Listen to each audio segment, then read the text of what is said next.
Hello there, Snow Crash here from Snow Crash Constructions.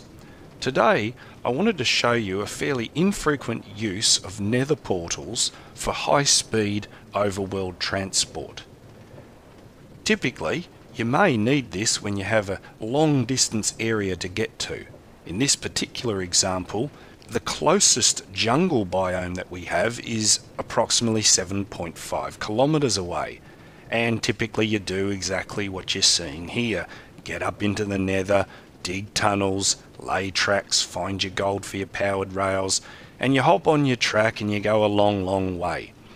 This particular journey takes about just under 3 minutes, around 2 minutes and 50 seconds, which is a fairly long time and a lot of downtime if you're going backwards and forwards. Well, there is a faster way, and I'm going to show it to you here. But first, we'll just have a look at a map so you can get an idea of what we're doing and where we're going. Okay, our spawn's up here, and down here is a little farm, and that's where we'll be starting. We'll have a quick look at that. You can see the portal there. And if we zoom out a little bit, we're going to go all the way down here to the closest jungle biome, as I said, about 7,500 blocks away in the overworld.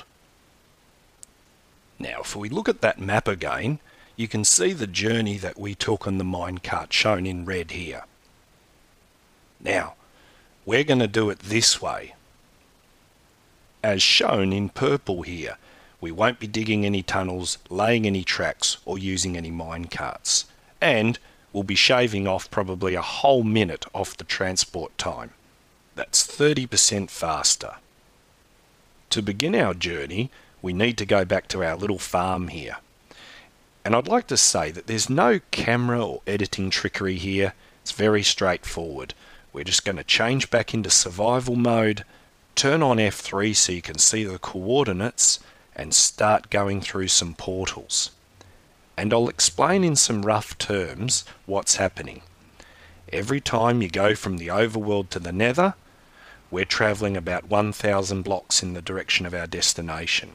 Every time we go from the nether to the overworld, we're travelling roughly 126 blocks towards our destination, in a straight line. Now, there is a lot of going in and out of portals, but the process can be made easier and faster. Now, we've just set this up rough and ready to get the job done, to show you that it can be done in a crude form but still be very effective. To configure, place and make portals work in this way does involve an intermediate level of mathematics and is beyond the scope of this demonstration. But if enough people are interested, I'm more than happy to put together a bit more detailed tutorial as to how it was done. So in summary, there are some disadvantages to this method. The first one being that no other portals can be placed within about 1 kilometre of the overworld portals and roughly around 128 metres of the nether portals. There's ways of getting around this with self-extinguishing portals, etc., but it gets fairly complicated. I should also probably say that a jumping ice block slipway transport in the nether is probably a contender for being faster than this, but if you've ever used one, you'll know that it's pretty darn inconvenient. And here we are at our destination, the jungle biome. So there you have it, folks. I just wanted to show you a fairly underutilised use of nether portals that has real potential, especially when you start thinking about different ways they can be used and self-extinguishing portals, as I previously mentioned. It can really be a terrific and novel way of getting from A to B, faster than your friends. Anyway, this is Snow Crash. Until next time, catch you later.